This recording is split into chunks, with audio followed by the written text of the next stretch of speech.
भगत जी हरे शास्त्रियों की जी प्रमुख स्वामी है महंत जी की। श्री स्वामीनारायण भगवान की जय। अक्षर पुरुषोत्तम महाराज की जय। गुणाधिकानंद स्वामी महाराज की जय। प्रमुख स्वामी महाराज की जय। महंत स्वामी महाराज की जय। सूरत अक्षरधाम महोत्सव की जय। कार्यकर स्मरण महोत्सव की जय जय जय।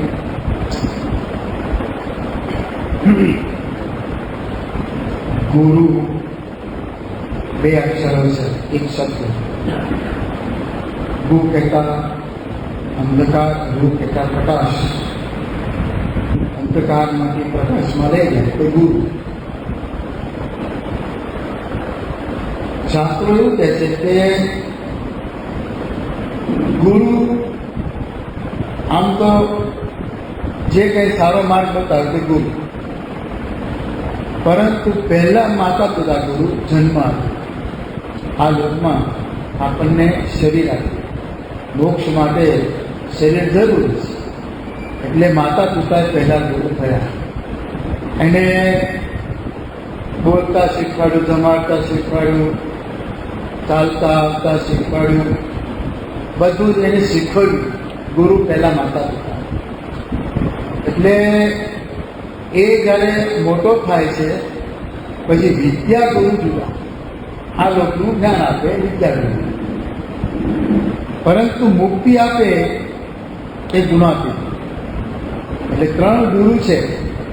માતા પિતા ગુરુ તરીકે એટલે કે એને આપણને આ લોકમાં આપણને કંઈ ખબર જ નહોતી, ભાન નહોતું, અને આપણને જન્મ આપ્યો, મોટા કર્યા, એનો ઋણ ક્યારેય ભૂલાવવું ન જોઈએ। અને વિદ્યા આપી એ ગુરુનું ઋણ પણ ભૂલાવવું ન જોઈએ। અને આત્યંતિક મુક્તિ કે ફરી ગર્ભમાં ન આવવું પડે એવી વ્યવસ્થા કરનાર ગુણાતીત ગુરુને પણ ભૂલવા નહીં। એ આ ગુરુ પૂર્ણિમાનો સંદેશ છે। ત્રણ ગુરુ એટલે શ્રીજી મહારાજે પણ માતા પિતાની સેવા પોતાના દેહના પ્રાણના અંત સુધી કરવાની વાત કરી। ગમે તેવા રોગી હોય તો પણ એની સેવા કરવી। મહારાજે કાર્યાલયના બીજામાં શાપિત બુદ્ધિનું વર્તાન છે ને એમાં લખ્યું કે જો એને માતા પિતાનો શાપ થયો હોય તો એનું જીવન છે ને આખી જિંદગી એ મહારાજનો પ્રશ્ન બીજો છે, એમાં લખવાનું કહેવાનું ભાવ કે એને અવગુણ આવ્યા કરે, અભાવ આવ્યા કરે, એને શાંતિ ન થાય જીવનમાં। તો મહારાજ એમાં કહે છે, એટલે ઉત્તર તો બીજા સંત આપે છે, મહારાજ એને માન્ય કરે છે કે શાપિત બુદ્ધિ થઈ હોય, ગુરુની સેવા ન કરી હોય, માતા પિતાની સેવા ન કરી હોય, ને શાપ આપ્યો હોય, ભલે શાપ આપી ન દીધો હોય પણ અંતર બીજું કાંઈ ગયા હોય તો પણ એનું જીવન રફે દફે થઈ જાય છે। અને વિદ્યાગુરુ તો આજની જો શિક્ષણ પ્રણાલીમાં જોઈએ તો ખબર પડે છે કે વિદ્યાગુરુનો કોઈ માધ્યમ રહ્યું નથી। વિદ્યાગુરુ છે એના માટે એનો રિસ્પેક્ટ, એના માટેનો આદર આજે એકદમ ખોરવાઈ ગયો કળિયુગ। એટલે વિદ્યા પ્રાપ્ત કરનારને પણ તમે જુઓ એને ચોરી ને આ ને તેને બીજી રીતે ત્રીજી રીતે એ પાસ થતા હોય છે, પણ વિદ્યાગુરુ પર નારાજ થઈ જાય। અર્જુનને વિદ્યા ભણાવી દ્રોણ કર્યું, તો વિદ્યાર્થી તો ઘણા હતા, એ અર્જુન કેમ આગળ આવી ગયા? ગુરુની કૃપા। એટલે વિદ્યા ગુરુની પણ કૃપા થવી જોઈએ તો જ વિદ્યાર્થી આગળ આવે। એટલે બીજા ગુરુ છે એ સંસ્કાર એ છે જીવને। પેલા શરીર આપે છે, વિદ્યા ગુરુઓને સંસ્કાર આપે છે, શણગારે છે, સારા શુભ ગુણો આપે છે, વિદ્યા આપે છે। અને બ્રહ્મ સ્વરૂપ ગુરુ છે કે ક્યારેય ગર્ભમાં જીવ ન આવે એવી વ્યવસ્થા કરી આપે। આપણે આ ત્રીજા ગુરુ છે ને એના પર આપણે આવી જઈશું. કે ગુરુ છે તો વ્યાસ ભગવાને ગુરુનામ ગુરુ ગુણાતીતને કહ્યા. અનાદિ ગુરુ એક જ ગુરુનામ ગુરુ. અને વ્યાસ પૂર્ણિમા અત્યારે ઉજવાય છે એ પણ આપણને લાગે છે કે બીજા બધા એ જે કંઈ જગતમાં શાસ્ત્રો રચાયા છે કે મતાંતરો થયા છે બધા વ્યાસ શિક્ષણ જગત સર્વનું એ વ્યાસને અનુસરીને જ થયા છે.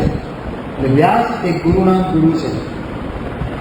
પણ આ લોકના પરલોક માટે ગુણાતીત ગુરુ. આપણે સત્શાસ્ત્રનું વાંચન કરીએ, ગીતા છે, ભાગવત છે, તો એનેથી કંઈ જીવનો મોક્ષ ન થાય.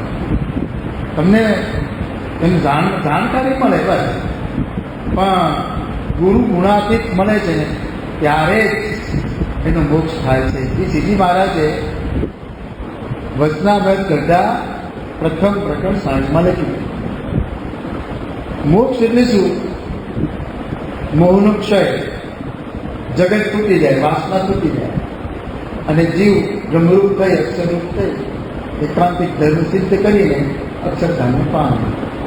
તો મહારાજે કહ્યું એકાંતિક ધર્મ સિદ્ધ કરવા એકાંતિક કરવું જોઈશે જ. સત્સંગી જીવન કહે છે કે સાક્ષાત ભગવત સંગાત તદ ભગવતા નામ વૈદિક ધર્મ એકાંતિક કુંભી પ્રાપ્ત તે નાન્યથા કરે.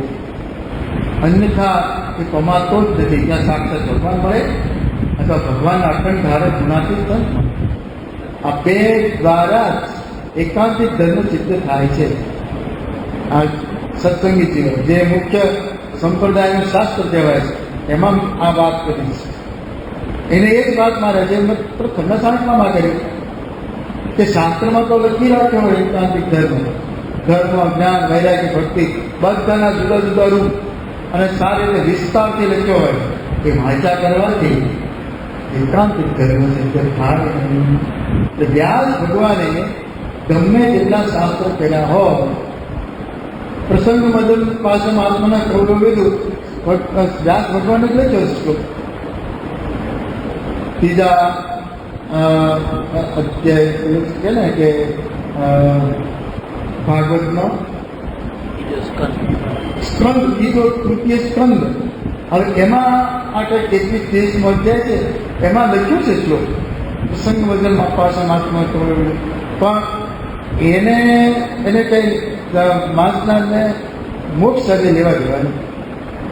એ તો એમાં શું લખ્યું કે એવા સંત મળે એની સાથે એનો પ્રસંગ એક કરે ત્યારે એને મોક્ષ થાય. એટલે ભાગવત આપણને દિશા બતાવે છે કે તમે એવા સંતને શોધો, એ મળશે તમને.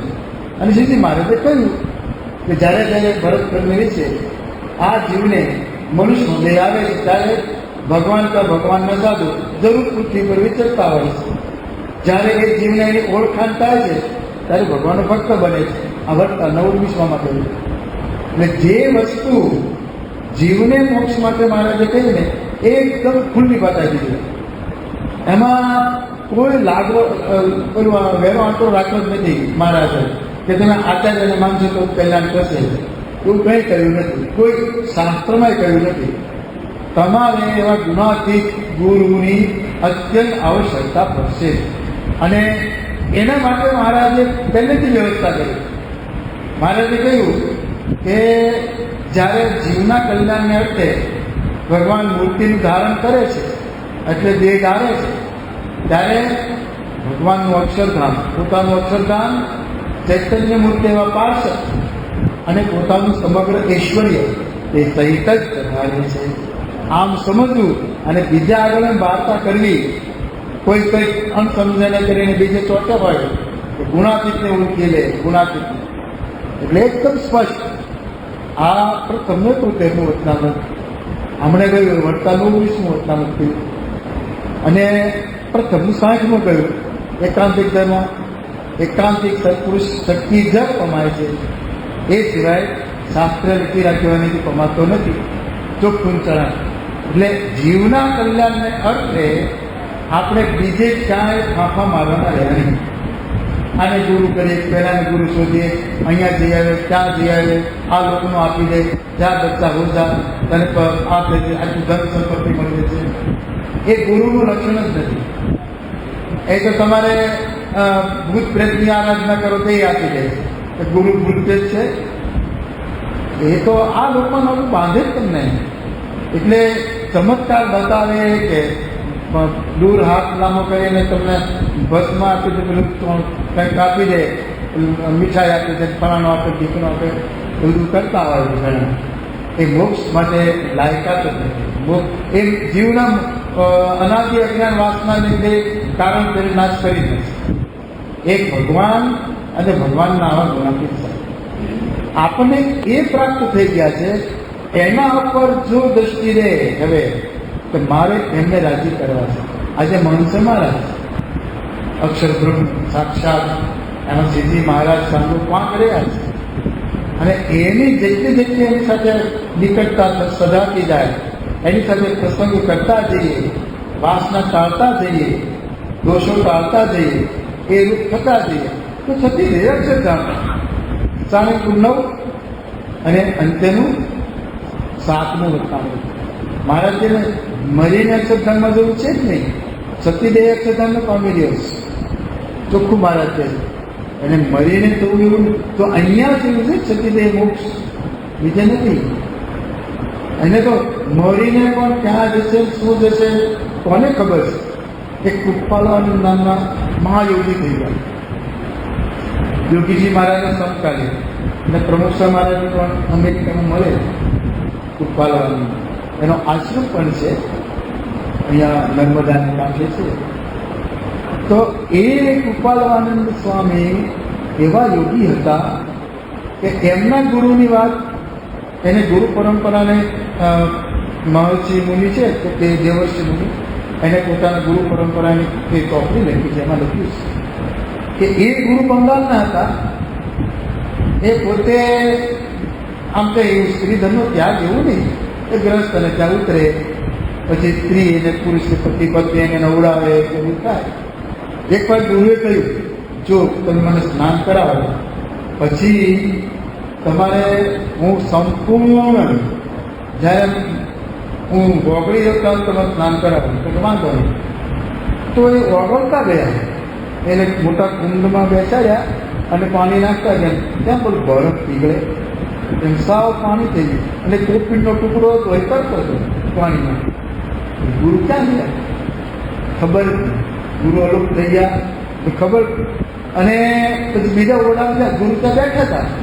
એટલે આવી સાધના તો, અને એ બધા કૃપાના ગુરુ હતા, એને પોતે લખ્યું છે મારા ગુરુ હતા. અને એ કૃપાલાનંદ સ્વામીની વાત દેવર્ષિ મુનિએ પણ આમાં લખી છે એની ચોપડીમાં. એ લખે છે કે એની કેટલી બધી જે કંઈક આરાધના અને સાધના અને બધું છે એ બધું તેને લખ્યું છે. એ નર્મદામાં ધ્યાન કરવા બેસતા, તળીએ બેસતા અને બ્રહ્મરંધરમાં ચડાવી જતા આત્માને. તે પદ્માસનમાં જ બેઠા હોય, પેલી પાણી આવે ને લહેર, ક્યાંય ને ક્યાંય ઓવરમાં કાઢી નાખે બહાર. એટલે બધા ઘરવાળો હોય એ લોકો ઘોડા ચાલતા હોય, જોવે કે આ ગુરુ અહીં આવ્યા છે, પછી જણાવે કે તમે લઈ જાઓ, અહીંયા ઓવાલમાં કાઢી નાખે તમારે ગુરુ. એટલે લઈ જાય આશ્રમમાં, ત્યારે એનું કામ થાય. એટલે જાગે, પછી જગાડે. એવા પાલવાનું હતા. પણ જીવોના કલ્યાણને અર્થે એ બિલકુલ નહીં. એ લખે છે પોતે, એના પત્રોનું સંકલન એને પરિશિષ્ટમાં લખ્યું છે. તો કે છેલ્લે એ કહેતા પાલવાનું કે હવે મને કોઈ મારી પાસે આવશો નહીં, હવે મારા આત્માનું તો મારે કેટલા જન્મ લેવા પડશે મને ખબર નથી. આવું જે કહેતા હોય ને સમજવાનું કે સાધના છે ને, ગમે તેટલે આકાશમાં ઉડતું હોય, જળમાં બુડી રહેતો હોય, ઓગળી જતો હોય પાણીમાં, આપણે એનામાં ઇમ્પ્રેસ થઈ જઈએ છીએ એકદમ. આમ બીજી વસ્તુઓ લાવીને આપણે બતાવી દેતો હોય, આપણે મનોકામનાઓ પૂરી કરતો હોય, એવું કંઈ મળી જાય ને એટલે આપણે વળગી જઈએ છીએ. વળગવાનું નહીં. તમારું અજ્ઞાન ટાળે, દોષો ટાળે, વાસના ટાળે, એકાંતિક ધર્મ સિદ્ધ કરાવે છે. ગુણાતીત ગુરુ એ કરે છે. એટલે ત્યાંથી બધાથી જુદા પડી જતું હોય. હવે વર્તમાનના જે તમે વાંચશો ને એ પછી પ્રથમનું 21 કે પ્રથમનું 27 કે જે પછી તમે જોતા જશો એમાં ગુણાતીત ગુરુના જ લક્ષણો આવશે.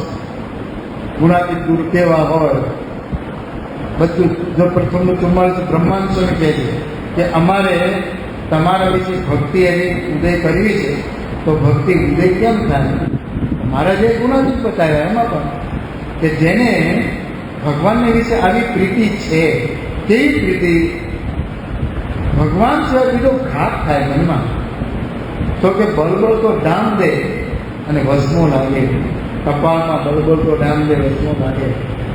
અને પંચામૃત ભોજન જમતો હોય અને ખભો ભરીને કાંકરે ધૂળ નાખે અને વસમું લાગે, એવું ભગવાન સિવાય બીજો ઘાટ થાય તો વસમો લાગે. આ ભગવાન વિષયપ્રીત વિમલક્ષણ બતાવ્યું. હવે બ્રહ્માંડ સમય થયું મારું આપણે આવી પ્રીતિ કરવી છે. મહારાજ પૂછ્યું. મહારાજ કે તો જેને એવી પ્રીતિ છે એવા સત્પુરુષ મળે, સંત મળે. હવે બ્રહ્માંડ સ્વયંને એ બતાવતા હોય કોણ? ગુણાતીત. જેને ભગવાનની વિશે પ્રીતિ છે એ તો ખબર હતી એને કે ગુણાતીતને એવી પ્રીતિ છે. ગુણાતીતાન સાહેબ પોતે કહ્યું છે વાતોમાં કે કોઈ પ્રશ્ન એવો પૂછ્યો કે સ્વામી તમે આમ તો ધ્યાન અખંડ કરતા હો છો અને તેની ક્રિયા પણ કરતા હો છો, તો એ કેવી રીતે બને? શક્ય કેમ થાય? મંદિરનું કામ કરતા હો અને ધ્યાનમાં હો, અખંડ ધ્યાન, અખંડ મુક્તિ. તો સ્વામીએ દ્રષ્ટાંત આપ્યું માછલીનું કે માછલી દરિયામાં પાણીમાં હાલે ચાલે, પીડા કરે, બધું જ કરે, પણ પાણીથી બહાર નીકળે તો તર પડીને મરી જાય. એમ અમે જે કંઈ ક્રિયા કરીએ છીએ તે ભગવાનની મૂર્તિમાં રહીને કરીએ છીએ. જો મૂર્તિની બહાર નીકળીએ તાલું ફાટી જાય. આવું કોઈ પરમહંસ કહી શક્યા નથી. આ ગુણાતીત એક આવું બોલ્યા છે. એટલે એ ગુણાતીત જુદા બધા કરતા. પેકો સંતો 500, ગુણાતીત તો એક. એ ગુણાતીત ગુરુને આ ગુરુ જયંતિ, ગુરુ પૂર્ણિમા જે કહો તે આપણે ઉજવી રહ્યા છીએ. આજે મહંત સાહેબ એવા ગુરુ છે. આપણને કોણ જાણે કેટલા જન્મના પુણ્ય હશે આપણે જાણતા નથી. કેટલા જન્મના સત્કર્મ ભેગા થયા છે ત્યારે એવા ગુરુ પ્રાપ્ત થયા છે. એમના મંદિર મળતા ગગા સો ગુરુ ઘરે ઘરે નહીં એવું લખ્યું. ઘરે ઘરે ગુરુ મળતા જ નથી. અને ગુણાતીત ગુરુ એક જ હોય છે પાછા અખિલ ભૂમંડળમાં. બધા ગુરુ હોય, ગુણાતીત ગુરુ નહીં. અરે સોમનાથ સંપ્રદાયમાં જ તે કેટલા ફિરકા છે ગુરુકુળના, ત્યાં પછી બધા એટલે ભજન કરે છે. ગુણાતીત ગુરુ એની પાસે નથી. એટલે સ્વામીએ પોતાની વાતમાં લખ્યું જેના અક્ષર ગુરુ હોય ને એ અક્ષરધામમાં લઈ જાય પુરુષોત્તમને મેળવે. એ તો લીટીની વાત છે. અક્ષર ગુરુ એક જ, ગુણાતીત ગુરુ એ અક્ષર બ્રહ્મ એ આપણને પ્રાપ્ત થયા છે. એટલે પ્રાપ્તિનો વિચાર આ એક કરવાનો. અને ગુરુ દ્વારા પરબ્રહ્મ પુરુષોત્તમ નારાયણની સાક્ષાત પ્રાપ્તિ જે દેહને મૂકીને પામમાં તો બે છતાં મળી જાય. એ જે વિચાર આવે ને એ પ્રાપ્તિનો વિચાર છે. એટલે મહંત સાહેબ મહારાજે બધા આપણને બધાને કહ્યું છે આ પ્રાપ્તિનો વિચાર રોજ કરજો. આપણે નથી કરતા. જોજો રોજ 3 વાર દિવસમાં કરો અને પછી એક વાર એવું કે ભાઈ એક વાર 15 મિનિટ કરો તોય ચાલશે. તો પ્રાપ્તિનો વિચાર કરતા જ નથી કે મને શું પ્રાપ્ત થયું છે. આ લોકો મળ્યું તો ચડેલું જ. એના માટે તમે જેટલા ફાંફા મારો ને એ વ્યર્થ છે. એ હકીકત છે. હવામાં બાદશાહ છે. અહીંયા જ મૂકીને જવાનું. ગમે તેટલું ભેગું કર્યું હોય તો શું કરવાનું. આ પૂરે કેટલા થઈ ગયા છે. મહારાજા હોય સોનાની લંકા હતી ધીરે પડી દીધો, કનકના મોલ મહેલાતો, ઉડે જ્યાં સૂર્ય ગભરાતો, પવન જ્યાં ગાય જન્માતો, નગરની નીંદ ઉડે જ્યાં સુની ગાંધર્વના ગીતો, છતાં પણ દુખ્યો રાવણ નિરંતર મોતથી ગયો. ગમે તેટલું એની પાસે હતું. કહેવાય છે કે અને પલંગે 9 ગ્રહો બાંધી રાખતો. જે ગ્રહો માણસ માત્રને નડતા હોય તો અહીંયા માંડવી બાંધે, અહીંયા પેલી વીટી પહેરે, ફલાણું કરે, દીકરું પહેરે, શું નડે? ગ્રહ નડે, ગ્રહોની નીતિ પહેરતા હોય. તો એ રાવણ ગ્રહોને નડતો હતો, વિચાર કરો, તો પણ દુઃખીઓ હતો, કારણ કે વાસના કામ વાસનાથી નીકળતો હતો. એ વાસનાને કાળે છે ગુણાતીત ગુરુ. કેટલા આપણે ભાગ્યશાળી નસીબદાર છીએ કે આપણામાં જે કંઈ નાની મોટી ખામીઓ હશે એ બધું એ કાઢી દેશે. એ બેઠા છે.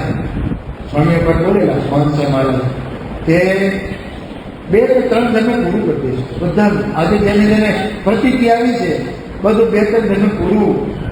વિચાર તો કોણ બોલી શકે? આ ગુરુ ગુણાતીત. અને ઘણી વાર બોલ્યા છે કે નાના નાના બાળકોને જોવે ને 90+ એમ કેમ બોલે છે?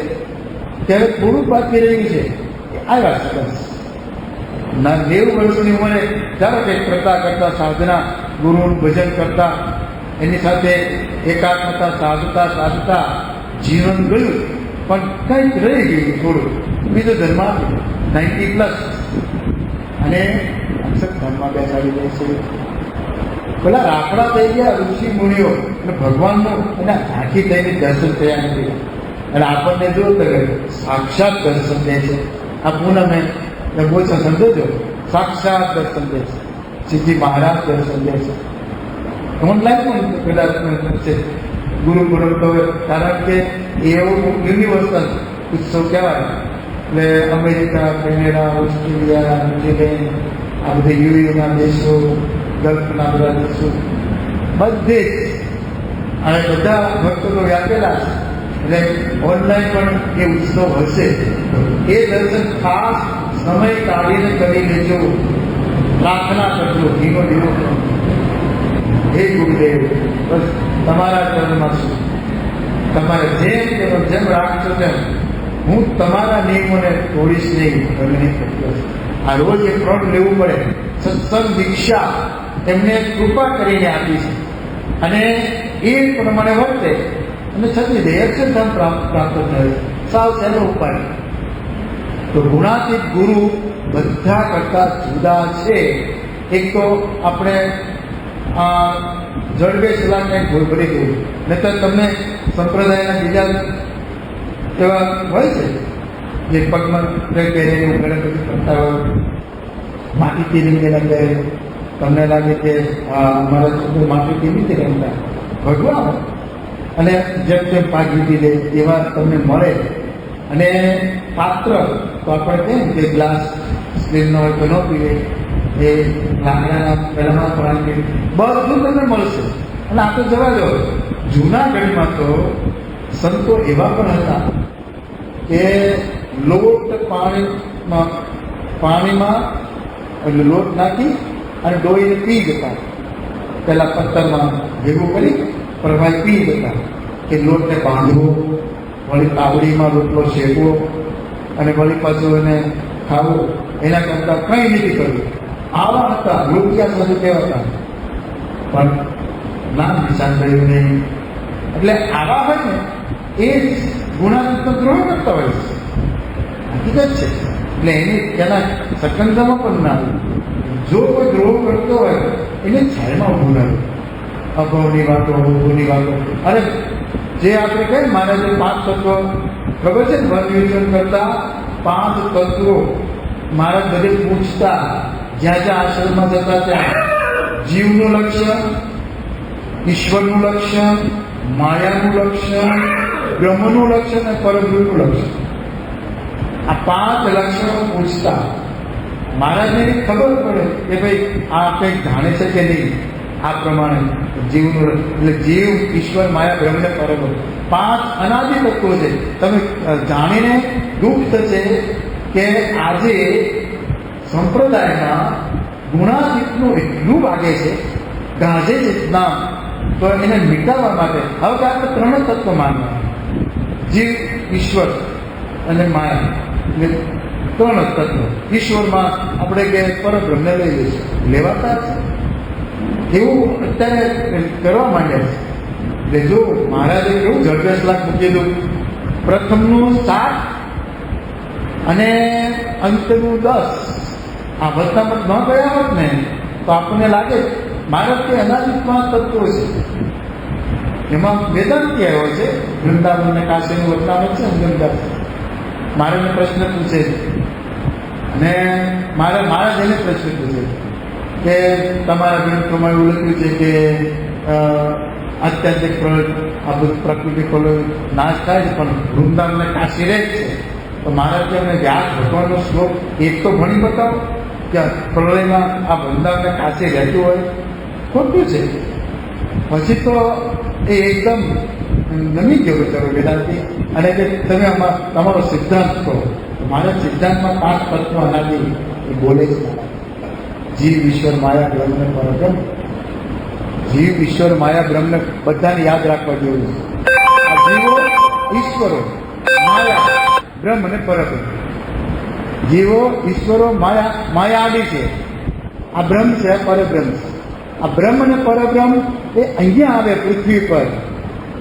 આપણો જમણો હાથ છે, ટચલી આંગળી એ જીવો છે, પછીની આંગળી ઈશ્વરો છે, એટલે ઊંચી આંગળી છે એ માયા છે.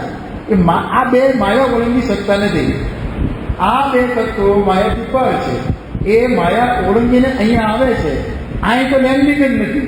ઈશ્વરની ભૂમિકામાં એ ત્યાં આવતા જ નથી. અહીંયા જન્મ ધારણ કરે છે પૃથ્વી પર. એ આપણે ખાતી જઈએ. એટલે હવે ખબર પડે છે કે ભાગવતમાં વારંવાર દેવતાઓની સ્તુતિ કેમ આવે છે. ભગવાન આપણે મનુષ્યનો દેહ આપો, મનુષ્યનો દેહમાં જ કલ્યાણ છે. આ ભોગ ભૂમિ છે.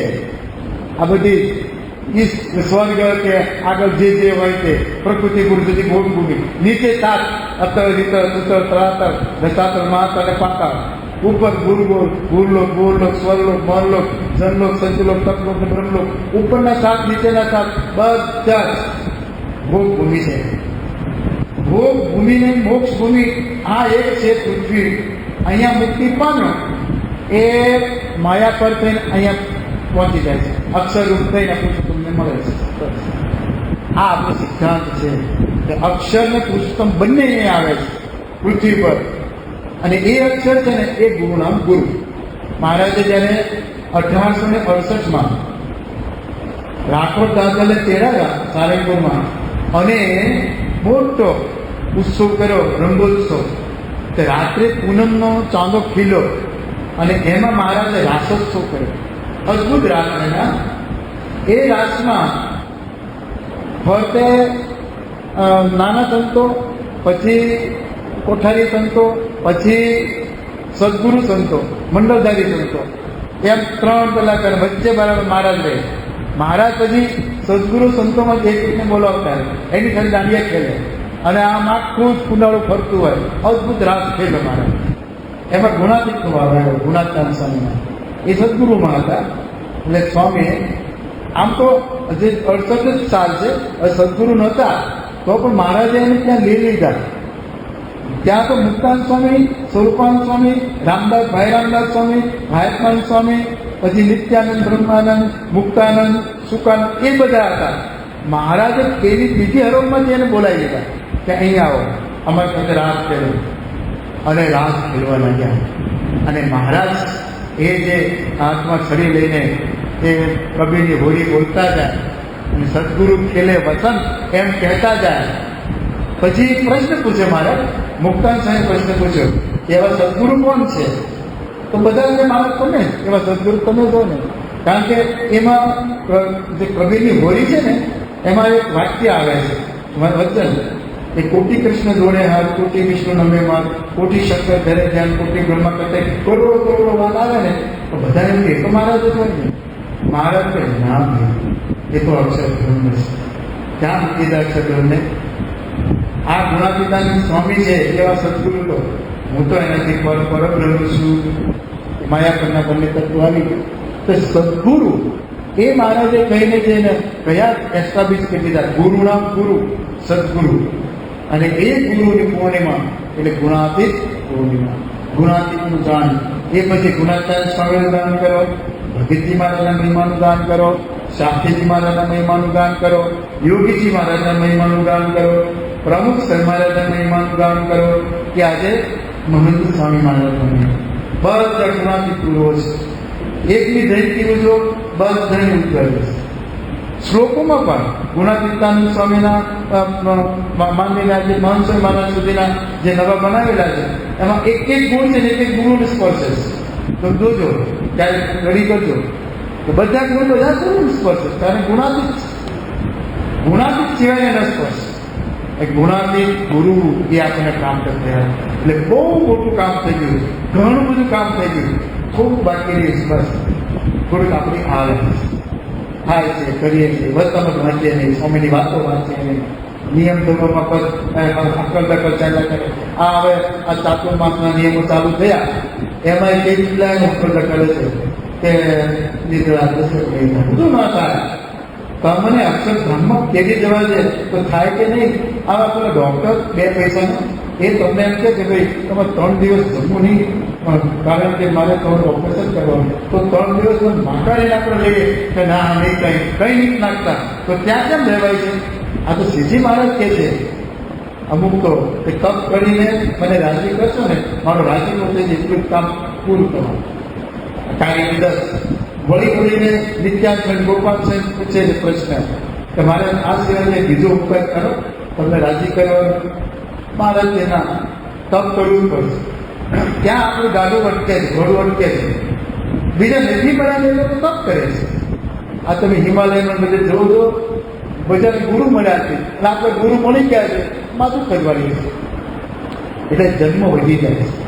જો ગુરુને બરાબર ઓળખતા હોય અને એમાં આપણે ઓતપ્રોત થઈ ગયા હોઈએ તો એની આજ્ઞા પાળવી 100 એ જે વચનો કહે છે એમાં કામ હોવું જ જોઈએ. તો આ વખતે આપણને કહ્યું છે કે જે સશક્ત છે, યુવાન છે, એને ધાણા પાણા 1 મહિનાના અથવા તો ચાંદા કરે મહિનાનું બસ. બાકી બીજા જે છે વૃદ્ધ 70, 80, 90 એ લોકો એકટાણા કરે, બાળક હોય એકટાણા કરે અને રોગિષ્ઠ હોય જેને જન્મથી રોગ હોય દાખલ અને પત્તું હોય આ હોય તે હોય જે હોય એ એકટાણા કરે. બાકી બધાએ આ કરવાનું જ ખાસ આજ્ઞા કરી બાપાએ. યુવાનો તો ખાસ કરે. તો આ જ્યારે થશે ને આપણાથી થોડું વ્રત ઉપવાસ થોડાક થશે ત્યારે ગુરુની જયંતિ ઉજવી કહેવાય. અને યોગીમાં કહેતા નિર્દોષ બુદ્ધિએ ગુરુ પૂજન. આપણે ગુરુનું પૂજન કરવાની પછી યોગીમાં કહેતા કે કોઈ નિર્દોષ બુદ્ધિ તમે એમના બેઠા નિર્દોષ બુદ્ધિ રાખો તમે રોજ ગુરુ પૂજન કરો. ખાલી ગુરુ પૂર્ણિમા આવે અને પૂજન કરો એમ નહીં, રોજ ગુરુ પૂજન થાય છે. તો નિર્દોષ બુદ્ધિ તો ગુરુએ પોતપોતાના શિષ્યોને એવા ઘડ્યા છે એ શિષ્યોએ ગુરુ ભક્તિ કરી એના પર તપાસ કરજો. દિવ્ય ભાવ નિર્દોષ બુદ્ધિ, દિવ્ય ભાવ નિર્દોષ બુદ્ધિ તમને દેખાશે. પ્રમુખ સ્વામીના કેટલા પ્રસંગો, યોગી બાપાના કેટલા પ્રસંગો, ભગતજી મહારાજના અઢળક પ્રસંગો, શાસ્ત્રીજી મહારાજ પ્રત્યે યોગી બાપાની ભક્તિ, ભગતજી પ્રત્યે શાસ્ત્રીમાની ભક્તિ, ગુણાતીતાની સ્વામી પ્રત્યે ભગતજીની આ ગુરુ ભક્તિ. આજે મહંત સ્વામી પ્રમુખ સ્વામી મહારાજ અને યોગી બાપા પ્રત્યે એવી નિર્દોષ બુદ્ધિની ભક્તિ. પ્રમુખ સ્વામી મહારાજની ભક્તિ પણ યોગી બાપા અને શાસ્ત્રી મહારાજ બંને પ્રત્યે આવી નિર્દોષ બુદ્ધિની ભક્તિ. તો આપણી ભક્તિ ક્યાં છે? નથી થતી. આપણે તો વાતમાં બાપા જાણતા છે કે નહીં હું દુઃખી છું, બાપાને બધી જ ખબર છે. બાપાએ દુઃખ મોકલ્યું છે, તું ફસાયો છે દેહમાં, આ શક્તિ સંસારમાં, અને થોડો બહાર નીકળે એટલે આપણે દુઃખ મોકલ્યું છે. પણ આપણે એને સ્વીકારને કરતા જ નથી. ગુરુ હોય એ તો આપણને કે દુઃખ આવવા જ ન દે એવું નથી. પહેલું દુઃખ તો ગુરુ છે ને શિષ્યને ઘડતર માટે મૂકે છે. મહારાજે અંત્યના 28ના વતનમાં લખ્યું કે કોઈ કારણસર ભક્તને સૂર્ય ચડાવ્યો હોય. સૂર્ય એટલે ખબર છે ને ગયા વખતે સંત કોઈ વાત કરી હતી ને, સૂર્ય એટલે પોઈન્ટેડ એકદમ અને એવો ચકચકીત થાંભલો હોય અને એને પૂંછમાં પોરવી દે. પછી ધીમે ધીમે એ આખું શરીર છે ને એ અંદર ઉતરતું જાય. જે ભયંકર પીડા થાય, જીવ જાય ને માણસ મરે ને જીવે એ પ્રકારનું થઈ જાય એ સોળીનું દુઃખ. અને આમ બધા પીડાતું હોય મળતું, ત્યાં સુધી એને સૂર્યનું કષ્ટ સહન કરતા કરતા આખી સૂર્ય ઉતરી જાય ત્યાં સુધી એને દુઃખ કષ્ટ સહન કરવાનું. આવું દુઃખ મારા ભક્તને હું જોઉં કે મારો ભક્ત સૂર્ય ચડ્યો છે, તો પણ એ ભક્તના અંતરમાં એમ મનમાં ઘાટ ન થાય, ભગવાન આવ્યા છે મને સૂર્યથી ઉગાડી દેશે, એવો સંકલ્પ ન થાય ને મારા છે એ મારો ખરો પાકો હોય. ભગવાનથી હું હાજર હોઉં તો એને સંકલ્પમાં ઘાત ન થાય, મનમાં ઘાત ન થાય. અને આપણે તો હજી દરવાજામાં શરદી પેટલી ન હોય તાવ બેઠો નતા તો ધ્રુજવા મને ના કરે ને બાપાને પત્ર લખી નાખવાનું, હું બીમાર પડી ગયો છું ને આ તમારે નહીં થાય ને આ નહીં થાય. અરે એટલું આપણે કરી નાખીએ. જવાબ બાપાએ કંઈક બાગ લાગી હોય પત્રનો જવાબ આપતા તો પણ આપણને એમાં નિર્દોષ બુદ્ધિ રહેતી નથી. નિર્દોષ બુદ્ધિ તો આ છે કે બુદ્ધ કૃતજ્ઞ દે. આ લોકમાં શું છે? અક્ષરધામમાં દે જે મને અક્ષરધામમાં સુખ આપવાને મને ત્યાં સાક્ષાત મળ્યા છે, મારે ક્યાં બાકી રહ્યું એવો એને વિચાર આવે. ને આપણે આ લોકનું જ શરીરનું માગીએ શું, સંસારનું સુખ માગીએ, બધું એ માગતા રહે છે ને ત્યાં સુધી એકાંતિની સ્થિતિ પ્રાપ્ત થતી નથી, બ્રાહ્મણી સ્થિતિ વધતી નથી અને ગુરુનો રાજીપો પણ એવો થતો નથી. જ્યારે થોડાક ઉપર ઉઠીએ, થોડા કે ભાઈ આ દેહ તો ખોલવાનું છે, ત્યારે એને મારે શું કરવાનું? પ્રથમના સૂત્રમાં કહ્યું કે ધન દ્વારા દીકરા દીકરી સ્વપ્ન તુલ્ય છે. ખરો લાભ તમને સંતો સમાજમાં રહે છે, રોજ આ વિચાર કરતો હોય ત્યારે ક્યારે આવો પ્રશ્ન ન થાય. સ્વપ્ન તુલ્ય, સપનું તો પડી જ જવાનું છે. સ્વપ્નમાં ગમે તેટલું ભોગવ્યું હોય ત્યાં જાગવતા હાથમાં રહે છે શું? ભૂખ્યા ભૂખ્યા ગમે તેટલા ખાવ જાગતા હોય તો શું? ભૂખ્યા ભૂખ્યા સપનામાં તો ખાધે ગયા હોય તો ઉઠો ને ત્યારે તો પેટ ભર્યું ફટ જવું પડે છે. એટલે સપનું તો ખોટું છે. હા, એવું આ છે કે દુનિયા ધન દોલત દીકરા જેટલું બધું સપનું કર્યું છે એવું મનાતું નથી. એ માન્યામાં આવે ને ત્યારે ભક્તિમાં કંઈક આપણે એક પગલું આગળ તૈયાર થવાય. માન્યામાં જ નથી આવતું. બંગલો ગાડી આ મળ્યું, બાપા બહુ દયા કર્યું, મારા તો બાપાની અત્યંત દયા. દયા તો એ છે કે પરંતુ 15-25 મહારાજ એમાં કહે છે ખરો ભક્ત કોને કહેવાય? દેહમાં દીર્ઘ રોગ આવી પડે, અન્ન ન મળે, વસ્ત્ર ન મળે, ઇત્યાદિ ગમે તેટલું ભાગ ગ્રહણમાં તો બધું લઈ લે છે. શરીરમાં આ દીર્ઘ રોગ એટલે સારાયસિસ જેવો ભયંકર, પેલું નખ નીકળી જાય ને પગનો રોગ, દીર્ઘ રોગ મટે જ નહીં. આજે દીર્ઘ રોગ કેન્સર, બિચારો ગળતો એની દવા જ નથી શોધાતી, નથી નીકળી જાય. અને એ વખતે દીર્ઘ રોગ ક્ષય રોગ મારા દીર્ઘ રોગ આવી પડે અને અન્ન ન મળે. બીજું મોઢક ખાવા માટે અન્ન ન મળે, જે ભિખારીને મળતું હોય છે, જે કોઈ પશુ પંખી બધાને અન્ન મળી જતું હોય, પણ ભગવાન એવું કંઈક કરે અન્ન ન મળે, વસ્ત્ર ન મળે, ઉઘાડો નાગો ગુગો ફરતો હોય તો પણ શું પછી કે સાંભળો મહારાજ કે છે ભક્તિ, ઉપાસના, નિયમ, ધર્મ અને શ્રદ્ધા એમાંથી રંગ માત્ર મળો ન પડે, રતિવા સરસ થાય. વાંચો આ અંતર 25 હોતા રહે. આપણે માનતા ન હોય એટલે આપણે ભક્તમાં હું ઉત્તમ ભક્ત છું એમ આપણને બહુ આમ કાગળ રહી છે. મેં આટલી સેવા કરી છે, આટલે બાપાએ જ્યાં કહ્યું તમે આર્થિક દાન કર્યું, મેં છોકરો આટલો સારું થવા, બધું જ આપણને મનમાં ફીટ હોય કે મારે જો કે ભક્ત નહીં. બેસો ભાઈ, જે કંઈ છે ને બધું ભગવાન છે એ તમારા જે ખાતે આવ્યો છે ઘરે એ તમારું ઊંઘ પૂરું કરીને નીકળી ગયું છે, તમારો વયો થયો. પણ આપણે આટલું માનતા હોઈએ સારી વાત છે, ભલે એમાં હિત વાંચ્યું તો કલ્યાણ થાય. પરંતુ મહારાજ આ કહે છે અન્ન ન મળે, વસ્ત્ર ન મળે, દીર્ઘ રોગ આવી પડે અને એમાં પણ ભક્તિ, વિપાસના, નિયમ, ધર્મ, શ્રદ્ધા એમાંથી જ માત્ર મળવો પડે, રતિવા સરસ થાય. આવું થાય ને ત્યારે સમજવું કે આપણે ગુરુ ભક્ત સાચા થયા. નહીતર માગ્યા કરીશું, પત્ર બાપાને પત્ર લખી નાખે તરત એ લખાય નહીં. આ દેહના સંસારના સુખ માટે ક્યારેય પત્ર લખવાનું. હા, આપણા દોષો ન ટાળતા હોય એ માટે કહી દે કે અમારા દોષ ટાળજો, મારે છેલ્લો જન્મ કરવો છે, એકાંતિક ધર્મ સિદ્ધ કરાવજો, મને ધર્મ જ્ઞાન વૈરાગ્ય અને ભક્તિ, આ ચાર છે. મારામાં આ ધર્મનું પાલનમાં થોડું મને કાચું રહી જાય છે, જો લખવું હતું એ લખાય, પણ બાકી બીજું બધું તમે લખવા જાઓ એમાં આપણી પરીક્ષા થઈ જાય. તો ગુરુ પૂનમ એટલે ગુરુમાં એકાત્મ બુદ્ધિ, આત્મબુદ્ધિ, એકતા, ગુરુ સાથે અભિનવ ભાવ. અને બાપાએ કહ્યું સત્પુરુષના ભાવને પામવાનું બાકી રહી જાય છે. જે આ વાત બાપાએ અહીંયા કરેલી, જ્યારે પીએસએ ઉજવ્યો છેલ્લો દિવસ હતો 16મી ડિસેમ્બર, અને એ વખતે બાપાએ બધા સત્પુરુષ સંતોને કહેલું કે આ સ્વયં સંતો દંડવટ, અને બધા સંતોએ દંડવટ કર્યા. આપણે બધાને જોઈ શકો, ઓહો અમને સદગુરુ સંતો દંડવટ કરે છે. પછી બાપા ઉતારે પધાર્યા, ત્યાં સંતોએ પહેલાં પૂછ્યું કે બાપા અમારી સેવા માટે આપને સંતોષ થયો? બાપા કે લખ્યું, એટલે કે છો ઠીક. તો પછી કાંઈ સંતો વધારે પૂછ્યું નહીં. 3 મહિના પછી માર્ચમાં 16મી તારીખ હતી, અને સાળંગપુરમાં સંતો સાથે પ્રશ્નોત્તરી થઈ શિબિરમાં.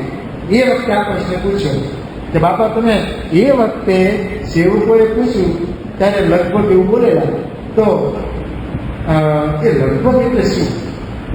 બાપા કહે છે કે સેવા તો કરી, સત્પુરુષના ભાવને પામવાનું બાકી રહી જાય છે. લો, સત્પુરુષના ભાવને પામો, બે કામથી તેને સિદ્ધ કરો, બ્રાહ્મણી સ્થિતિ પ્રાપ્ત કરી.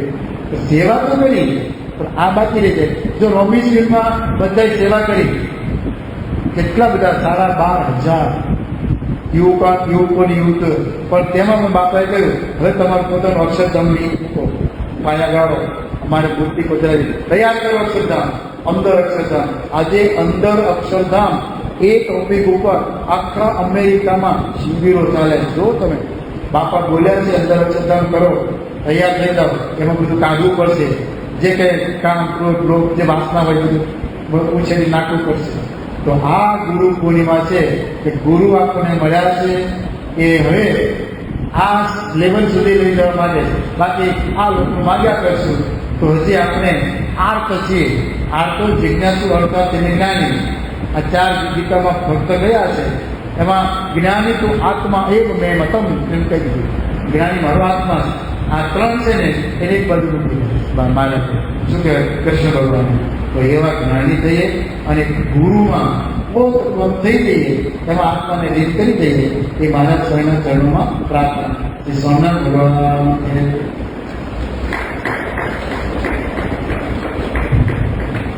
ગુણાતીત અક્ષર ગુરુ એ આપણા મોક્ષનું દ્વાર છે, એ મોક્ષના દાતા છે, અને દુઃખવાળ પામે, વિશ્રામ પામે, તેમની ભક્તિ